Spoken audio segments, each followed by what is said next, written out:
बहुतांश आमदार गुवाहाटीला पोहोचले असताना मी उद्धव ठाकरे यांना फोन केला होता। तेव्हा त्यांची मानसिकता नव्हती, ते जास्त बोलू शकले नाही। नंतर मी फोन ठेवून दिला।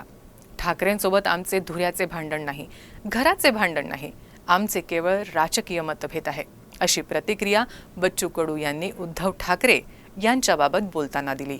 संबंध कसे आहे म्हणजे आमचे काही धुऱ्याचे भांडण नाही आहे, घराचे भांडण नाही आहे, राजकीय आहे। राजकारणात तुम्हाला माहीत आहे का या 5 वर्षात जर आपण पाहिलं तर एक कॉमन गोष्ट पाहिली, बाळासाहेब ठाकरेंचा फोटो सगळ्याच्या बॅनरवर होता। म्हणजे एक तुम्हाला मानावं लागेल का ते काँग्रेसच्या बॅनरवर बाळासाहेब होते, राष्ट्रवादीच्या बॅनरवर होते, दोनही राष्ट्राच्यावर होते। राजकारणात कोणी कोणाचा दुश्मन नसते, भाऊ नसतं, सगळा सोयरा नसतं। हे कित्येक काळापासून छत्रपती शिवाजी महाराजांच्या शहाजीराजांचे चुलत भाऊ आदिलशाहीसोबत लढत होते, त्यांच्यासोबत शहकटश करत होते।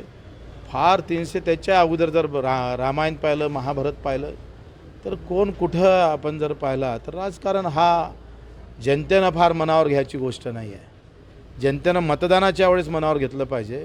कोण कुठं बसलं याच्यासाठी, कोण आमच्यासाठी काय करतं हे डोक्यावर घेणं गरजेचं आहे।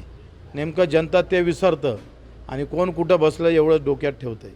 मला वाटतं आपल्यासाठी कोण चांगलं आहे, आपल्यासाठी कोण चांगलं करू शकतं, काय केलं म्हणजे आम्हाला आमची परिस्थिती सुधारणार हे पाहणं महत्त्वाचं आहे।